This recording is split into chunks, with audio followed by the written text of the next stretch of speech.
Sports Card Nation, the hobby is the people. Weekly news and interviews, it's your number one source. Sports Card Nation, the hobby is the people. Sports Card Nation. What is up? Welcome to episode 183 of Sports Card Nation. Little different episode. We still have a guest and an interview, but it was a road interview. Did in Dallas a few weeks back when I went there for the Dallas Card Show. So used a Rode mic. So the audio quality, full disclosure, is not as good as our StreamYard interviews.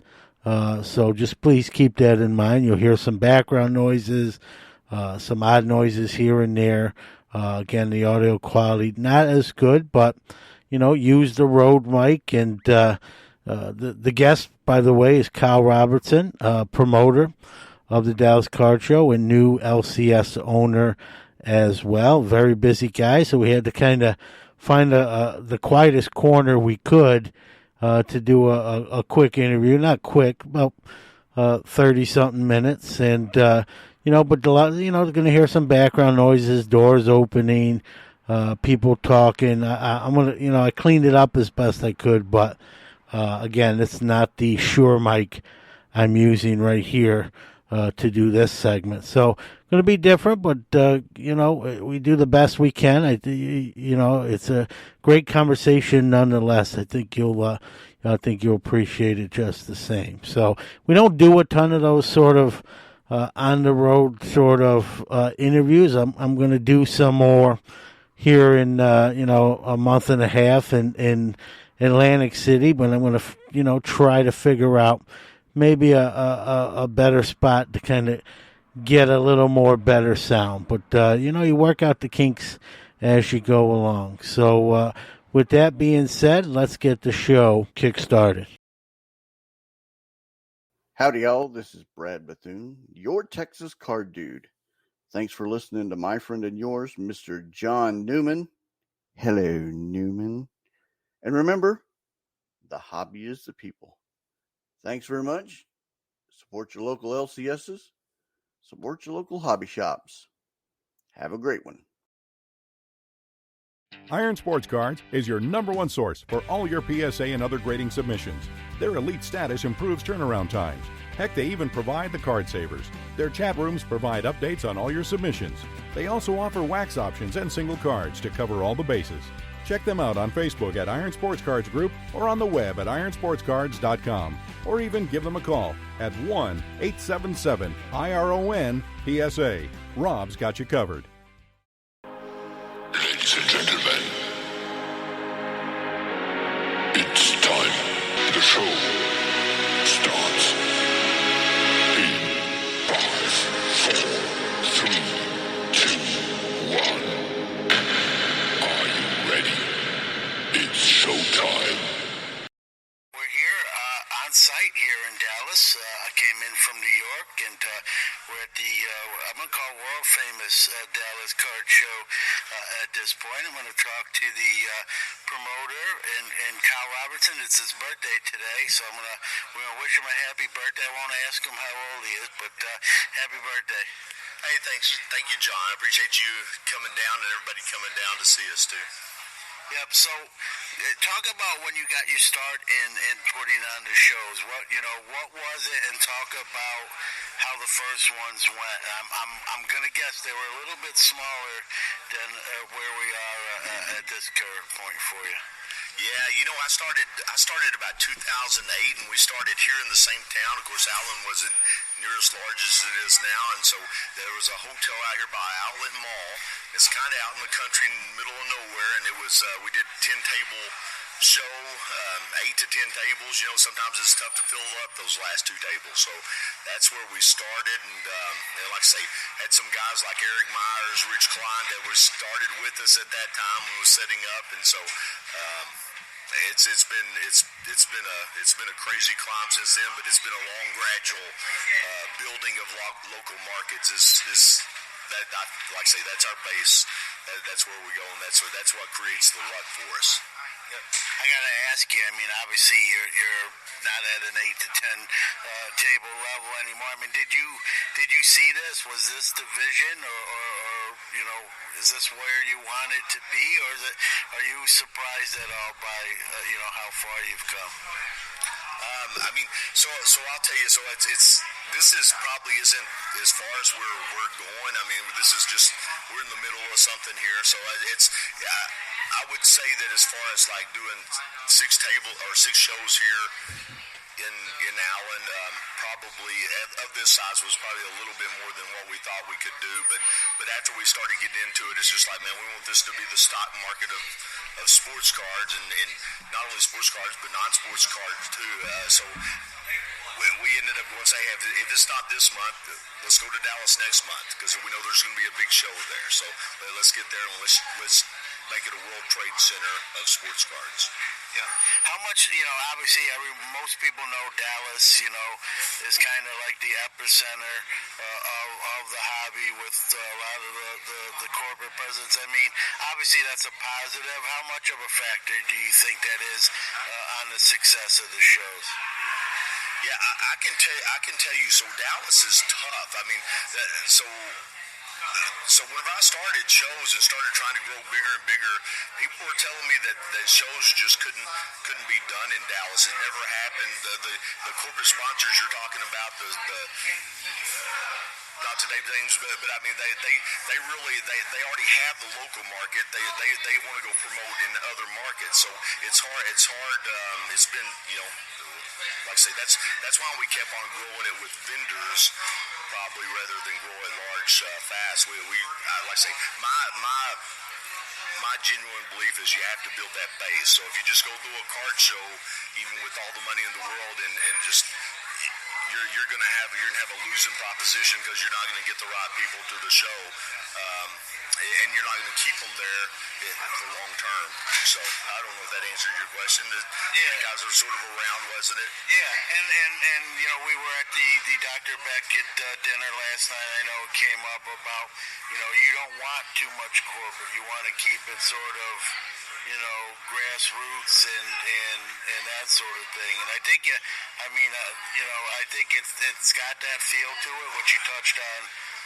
Yes, how tough is that to do, like to find a balance, like, hey, all these maybe want to come in and kind of keep it to its original concept? Yeah, so for me it's not. I mean, because I'm a collector, so I remember the shows that I would go to, and like I say, I love the National Sports Collectors Convention. So whenever it goes to Chicago, I'm not sure about Jersey, but that's my name. I just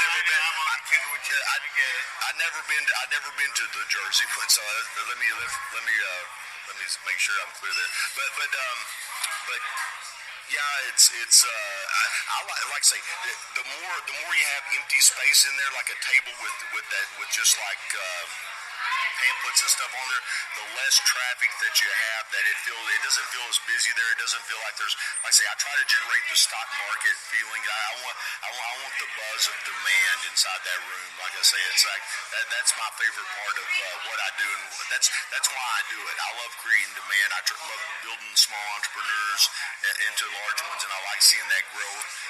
But the buzz, the demand, I love the bonds between the parents and the dads. But like I say, whenever I see a card, I see something. I see a dollar bill value a lot of times, and a lot of people, 90% of the United States probably doesn't see that. And like I say, our little group here, we do. I think a lot of people, Rich Klein, for example, he's a set collector. He puts the sets together, and he loves doing that. I would be on the side. If I see something, I see $20 bill here, and I see a card over here. I see money instead of that card. So. Yeah, I get it. I'm not a set guy. I'm more of an individual card guy. Yeah. So and like you said, it's a card show. People are here to buy and sell and trade cards. And you want to see more of that on the tables than anything else, right? I do, and I tell you what, it's like I love the demand. I love the demand-driven hobby. I mean, it's like, and I see it the last 2 years. I mean, so you was asking at the first about the shows, and sort of how we we've grown. We had this show before COVID.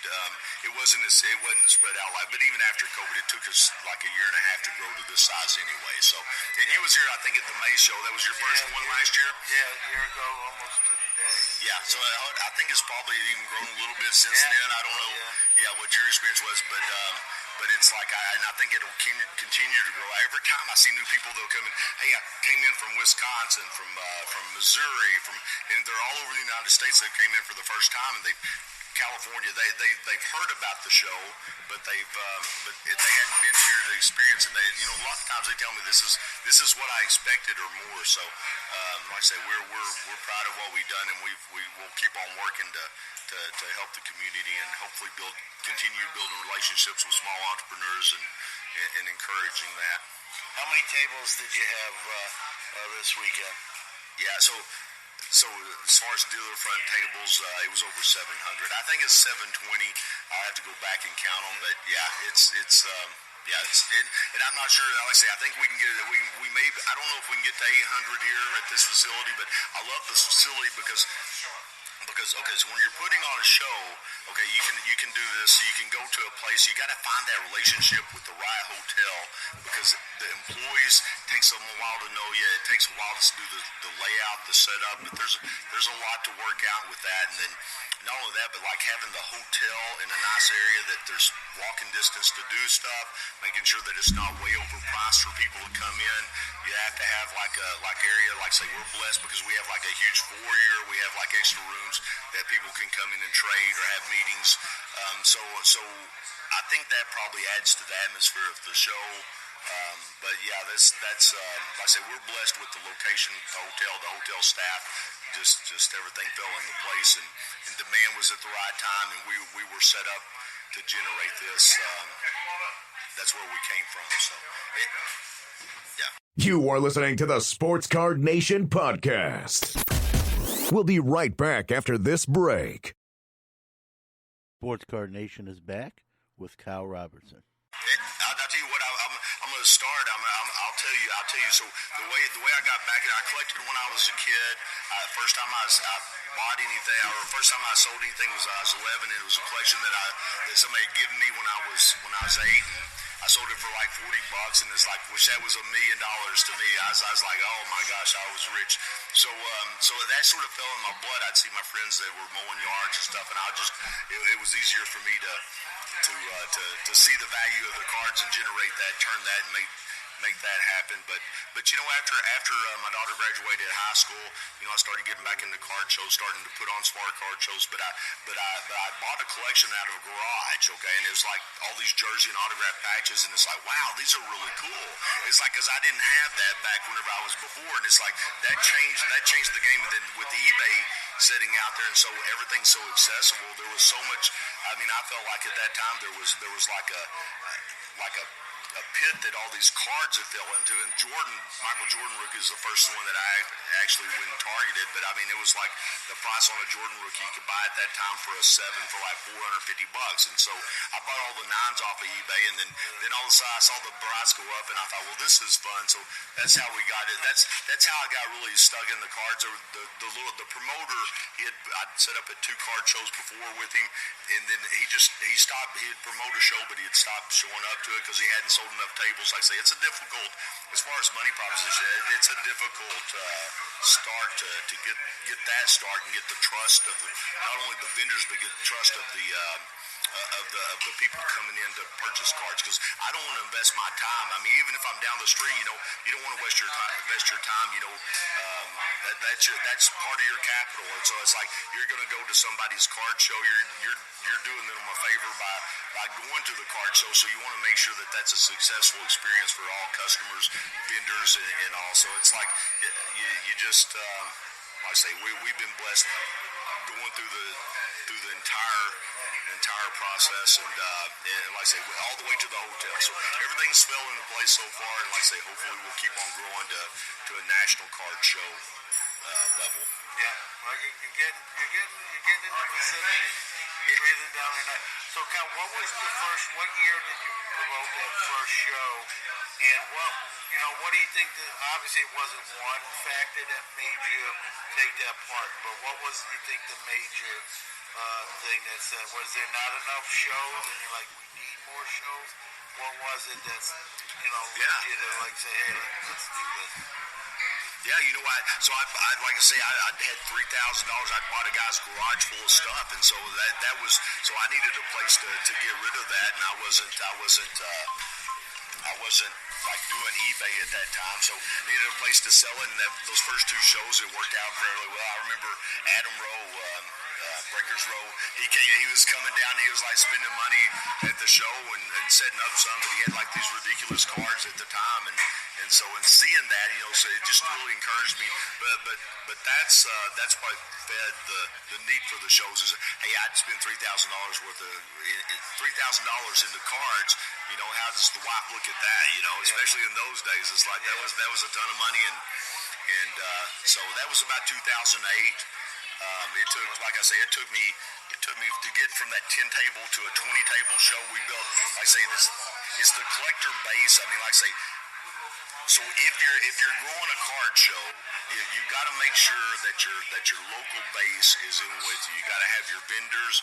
You have to have the local buyers that come in, collectors, because a lot of people will go to card shops, they won't go to a card show. And I say that's a trust thing. They know the card shop, they know what the detail is, they know what the quality is going in. So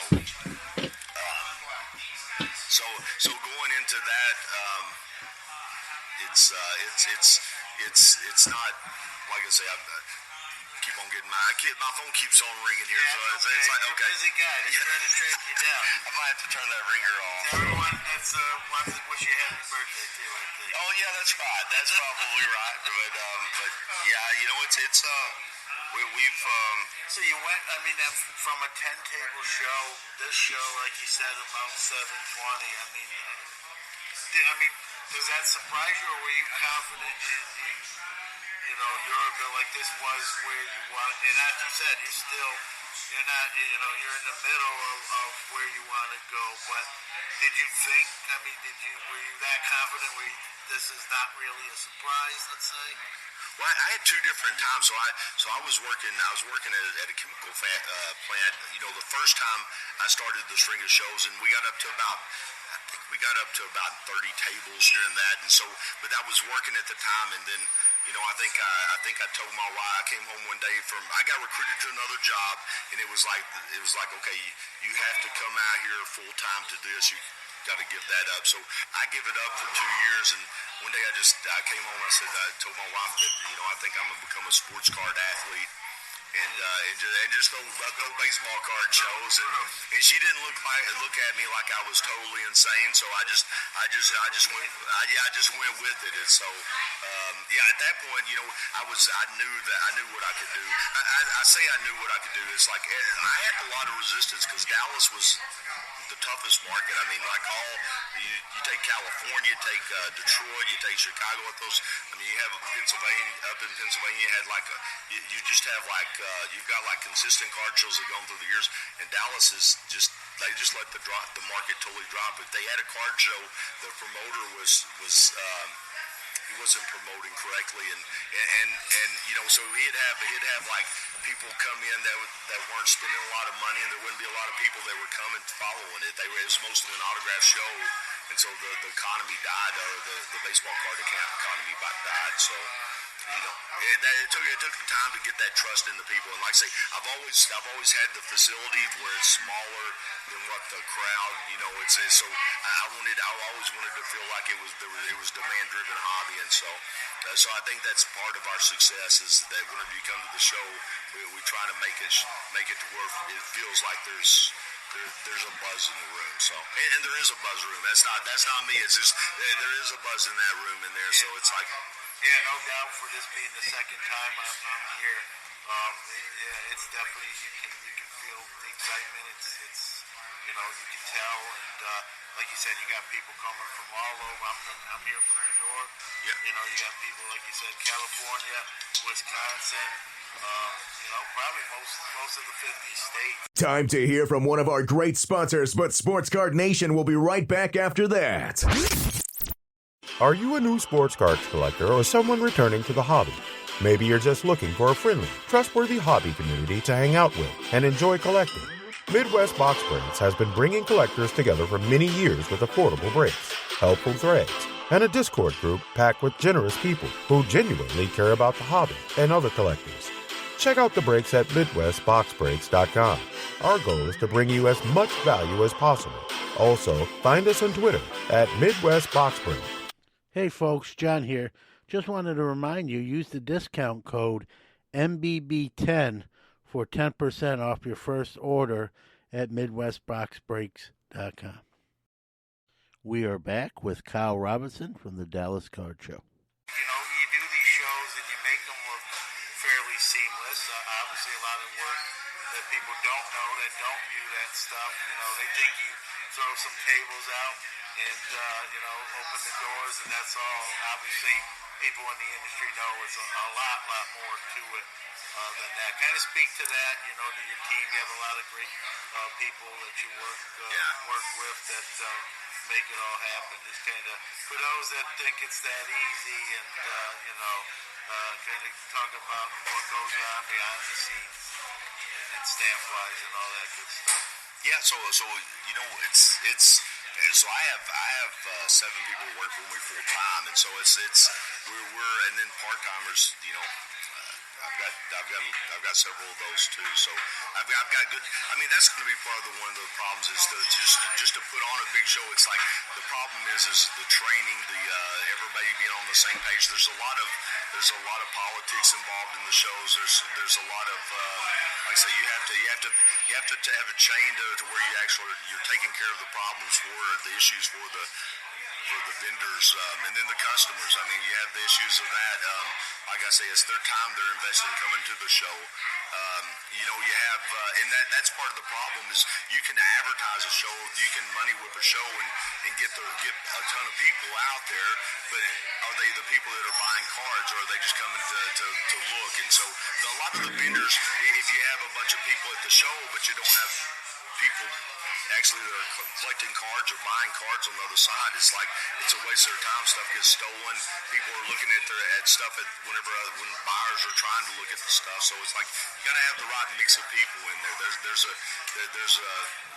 little bit of a formula to that. So you don't want to get, like I say, the autograph guest shows. I mean, I know that at first had a gentleman named Bobby. He said, Kyle, I don't like it whenever the autograph guests come over there and then somebody else is coming 2 hours later and I've got somebody at my table that's just going through cards, and as soon as the autograph guest is announced, they leave everything right there, and as they hadn't bought anything, and now all of a sudden they shuffle my cards up. So he said, watch out for that, and I've sort of taken that to heart. And I don't like that either. Whenever I'm at like I say, there's 2 different markets to me. I love the autograph guests, but to me it's a hobby that's a little bit different than especially autograph collection. Yeah, and I can attest to being here the 2 times again. You're proactive. There's some problems with theft in the industry. There's cameras all over the place, which is deterrent. And if it was to happen, maybe the suspect, the criminal can be apprehended. And sometimes just having those preventative measures in place make all the difference in the world. You just said how the dealer said, hey, this is something of a concern of mine, and you take that to heart. I think it shows that you care and you worry about what your customers want. On both sides of the table, right? People come in and looking for cards, so you sort of separated that, which is sometimes at a lot of card shows I can attest to. It's not always the case, so you're proactive there. Yeah. Like I say, I try to look whatever. If anybody has an issue, then I always look at it as if I was the guy standing on the other side. So it's like, so that's why we started putting the cameras up. We started putting, and it's like I say, it's not really for theft. It's more for but I mean, we can track down. A lot of times we can go. Had a gentleman last night. He was trading at a table inside the main room. he left his box there. Well, he comes up 5 hours later. Oh man, I left my box somewhere. I know where it's at. Can you help me out? And so we went through the video and saw the vendor. The vendor grabbed it and put it underneath this table. So we told him, of course, we're not going to go through the vendor's table when he's not there, but it was to come back tomorrow. So he recovered his box that he left there at the table. And so it's little things like that, but also we can. It's easy to spot whenever people are, and not only that, but how they're actually going and grabbing this stuff. And I see people sometimes they'll have like great cards sitting on a table without a showcase, and they're like, "Hey, I'm watching it." I'm like, "Well, sure you're watching it." I was at Vegas one time. I saw a guy make a Corvette disappear off the stage. Okay, and I was watching that too, and it's like, but don't lose your Mickey Mantle now, not in my show, please. And so it's the camera. So the camera system, we spend a lot of money in that. The showcases. We own 500 showcases, and that's not enough. That's an expensive proposition. So to build that infrastructure for that, the warehousing of all the equipment, we have 3 trailers. There's a lot to undertake on, just expenses from the first, and then like I say, then you're taking the chance to see where you're at on. There's a great small show though. A lot of times, I think these cities will be able to succeed. We're looking to partner up with some small shows around the country and go national. We have National Card Show, and so nationalcardshow.com will be coming soon to where we're actually teaming up and partnering and helping tool these guys to manage the smaller shows into a larger show and negotiate contracts with hotels, and so we're equipped to do that. Branch out and bring the experience to other locales. With your expertise, like you just said, that'll be nice for them. Because I got to think I actually promoted a few smaller shows in the Syracuse area, and it's not easy. A lot of it I did kind of just my own research and finding out what do I need, how do you do that. So with you kind of helping them out and kind of leading that'll where were you when I did it? But what I mean, it'll make that a less daunting task. I'll put it that way. So. Yeah. It's just like we want all the local community or all the communities to come together. And I say that the exciting thing about it is when I feel like a lot of times when people come into the show, if they hadn't been to the show before, it's like it's just like. Either you love it or you don't. It's like, but you have to have those show opportunities open. So all over the United States, if we can have shows like this all over the United States that are successful, I would be glad to, like I say, that's our goal, is to help people get the shows and build the market to where it becomes, like I say, the hobby keeps on growing. I see the hobby is just starting. It's the demand driven, but there's so many people out there. I see so many new people at the card shows. If we can get large card shows with good synergy going, good energy too, then people will be collecting more and more all over the United States and all over the world. I see it. We had three gentlemen from South Korea flying for the show to set up. Had a gentleman from Belgium flying to set up. Had some gentlemen from Canada. Probably 15 to 20% of our VIPs flying from Canada or from California. Hawaii. Sean's from Hawaii. He makes it every time. We got a few people from Hawaii.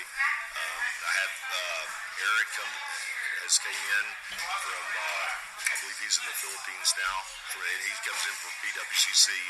So we've like I said, we have a lot of people that come all over the world, and like I say, all these small markets can grow though. I think there's huge opportunity just at any town over 100,000 people. I do. You are listening to the Sports Card Nation podcast. We'll be right back after this break. Like the athletes we admire, the Sports Card Shop is changing the game. We're not launching threes, bombing drives, or hitting dingers, but we have built a unique gathering spot for all collectors to trade cards, talk sports, play games, and watch their favorite athletes on the big screens. Yes, we've partnered with Panini, Upper Deck, Leaf, Topps, Fanatics, Pokemon, and others to bring you all the latest in sealed wax and singles. But the Sports Card Shop in New Buffalo, Michigan is much, much more.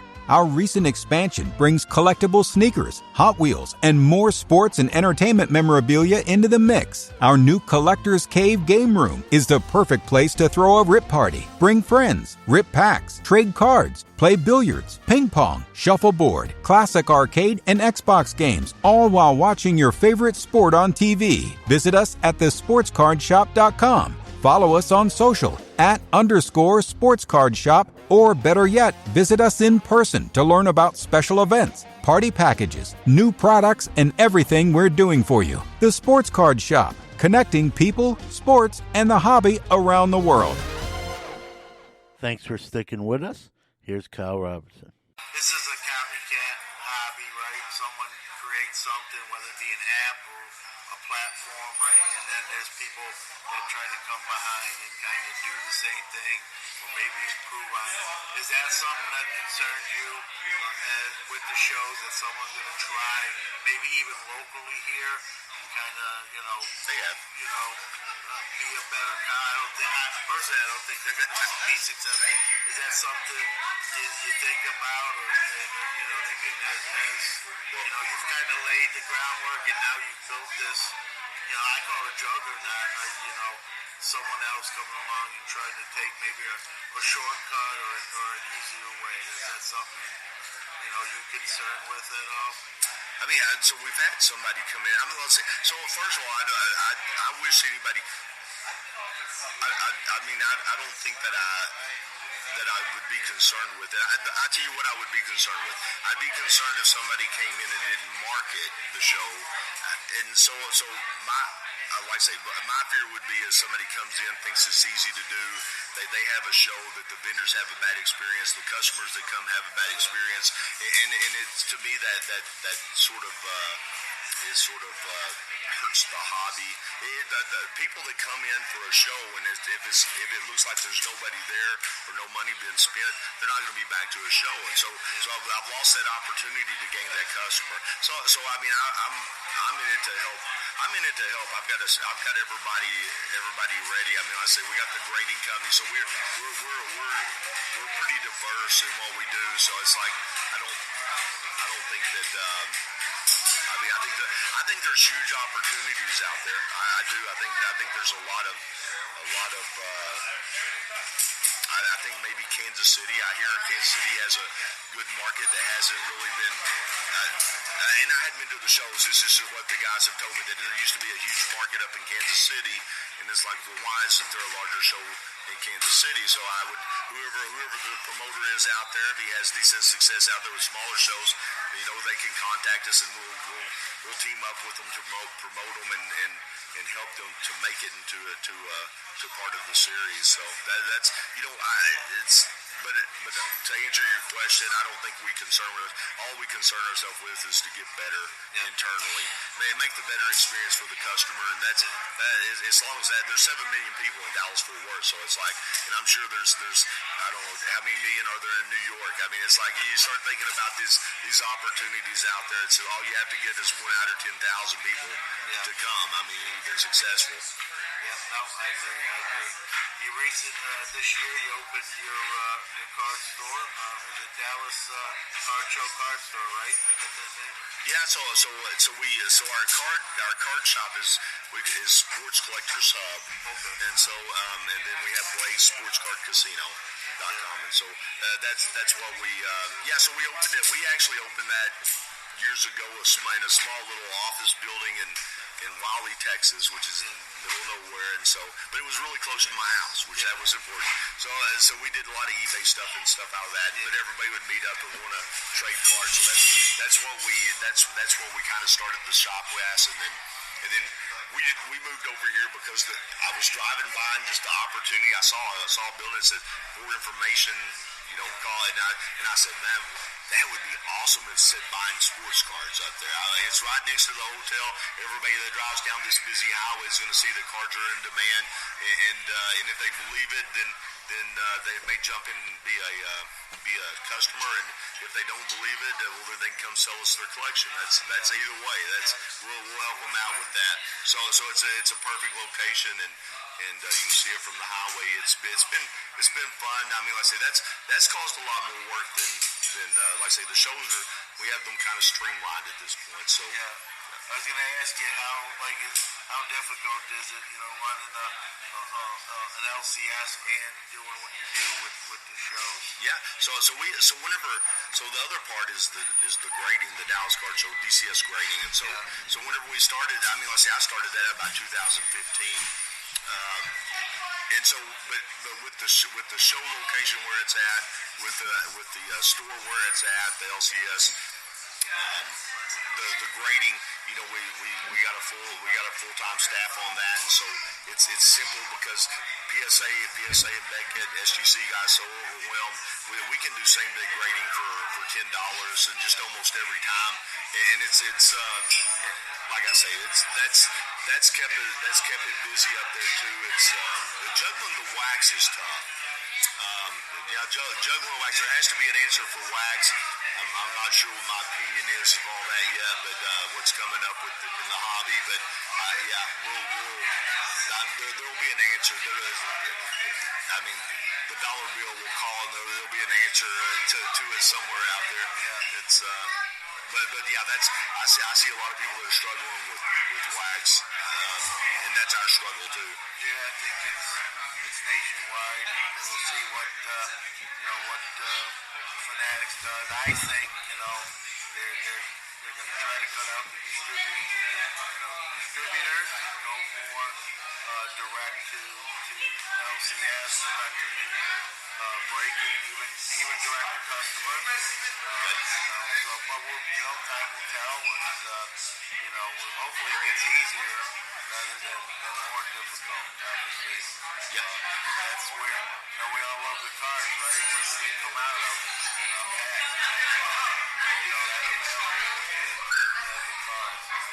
So that's good. I mean, if you don't mind, so like you're talking about hobby wax, we don't buy hobby wax at our shop. We buy the stuff that people. We do buy a little bit, but direct from the hobby. I mean, from the supplier, we don't. Manufacturer, we don't. But we buy Walmart or whatever retail wax that comes in, and I mean, if the Walmart shelves are empty, I mean, people that are walking away, that's almost an advertisement for us at the shelves. It's like, hey, if Walmart or Target's shelves are empty, they're going to look at it and say, wow, look at the demand for cards. And it accelerates the demand, and the hobby wax is a little different. It's that's another one you can get upside down on, I think. So we try to stay away from making people upside down as far as the stuff can get pretty expensive. Although I did see a guy today pop a Babe Ruth autographed 101 back card, and it's just like so that guy's going to be ahead of the game for a while, right? So that's the problem. That happens. So if you find the right wax, you can. He did well. So and walking around, I can speak to that. I've noticed on the show floor this weekend, wax seems to be like whether it's coming down in price, very affordable. I see a lot of people here with $20 blasters and whatnot. And I'm a big kids in the hobby guy, so for the younger set to be able to get a blaster, maybe start their hobby career. And we saw Wax dig during the real peak, and went through the stratosphere, and it became really hard for someone maybe doesn't have as much money. It became harder to obtain. So and I think Fanatics model is going to be now to be available to as many people as possible. So how we do that remains to be seen, but we'll see how that plays out. Time to hear from one of our great sponsors, but Sports Card Nation will be right back after that. Pastime Marketplace has a line of graded card cases that are waterproof, airtight, dust-tight, and hardened to protect and organize your valuable collection. Each of our cases come with pre-cut and pre-formed foam, so you don't have to cut and tear the foam when you get your case. The pre-cut foam inserts are sized to hold PSA, Beckett, SGC, and CGS slabs. Store it all safely and securely with a case from Pastime Marketplace. Check them out at www.pastimemarketplace.com. Welcome back to Dallas. Here's more with Kyle Robertson. What's more fun to you? I think I know the answer to this. The card store stuff, or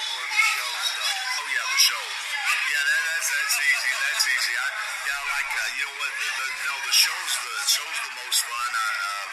I enjoy talking about cards. I like seeing people from all over it. But I mean, both of them are fun. The card shop's more work, but the card shows are just fun for me. And that may be sort of our model sort of got to the point to where we're actually at the point where I can enjoy it now. So the guys that work for me may not enjoy it as much, but I do. So that's number one. And also I love finding whenever I can find a Babe Ruth. I tell you what, here's what I enjoy is I like creating a man. I told you about creating a man. It's like I've been noticing a lot of these, and I've talked to you before about this, but it's like I've noticed that 2019 I was buying a Babe Ruth for $500, and I was like thinking that I spent $200 too much for it.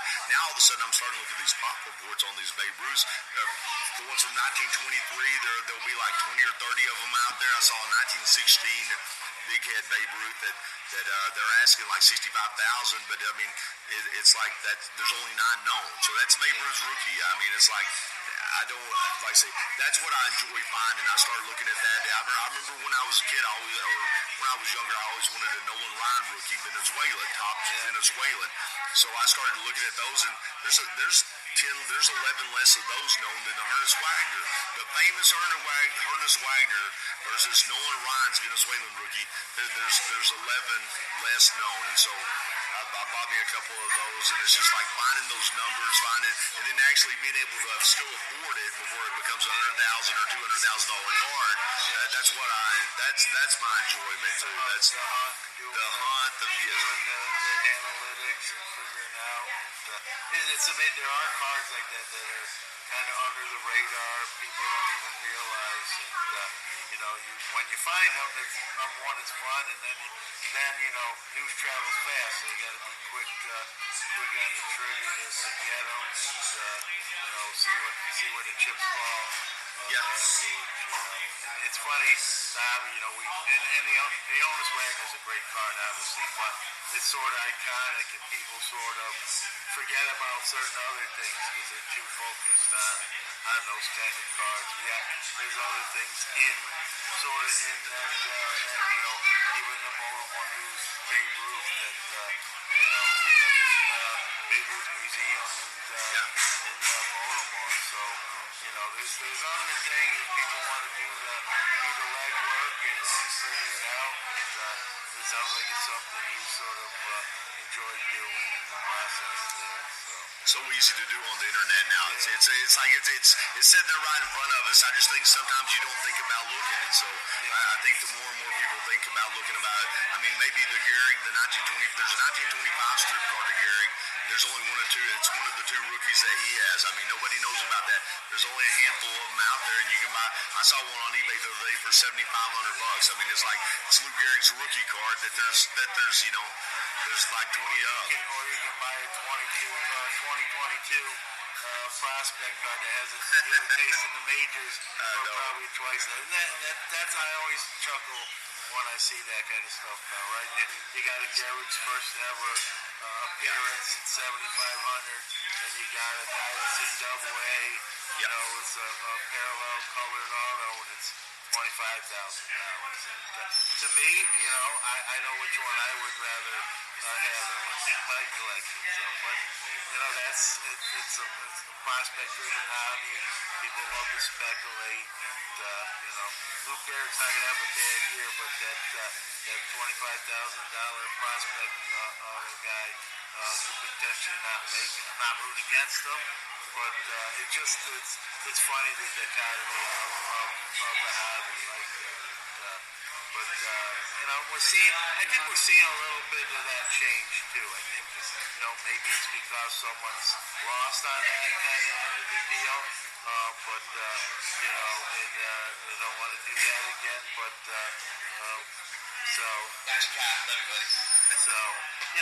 but to each their own. That's the beauty of the hobby, right?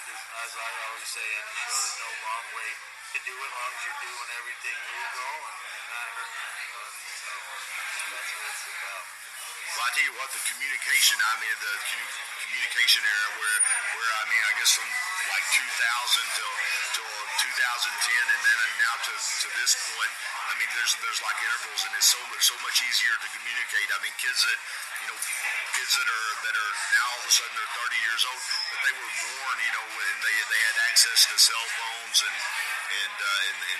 easy communication, and so I think the new cards that come out, I think the young guys they're so great at marketing what they have, and so there's a lot of entrepreneurs out there. It's easy to see them here and find them here, but I think that's maybe why the demand is so driven for that, and it's just like old guys like me. I'll sit back and buy them until people start realizing how those others how they the rarity actually of them, and then, I mean I think the thought process is some of those guys, stars, Tris Speaker or whatever, those probably aren't going to be the huge shits, but I think Babe Ruth, it may be a little bit of a worldwide name, so it's at least here in the States as it is. So I think that has a lot of room for growth. So it's a fun hobby. I love it. I love the people that are coming out and promoting those cards too. That's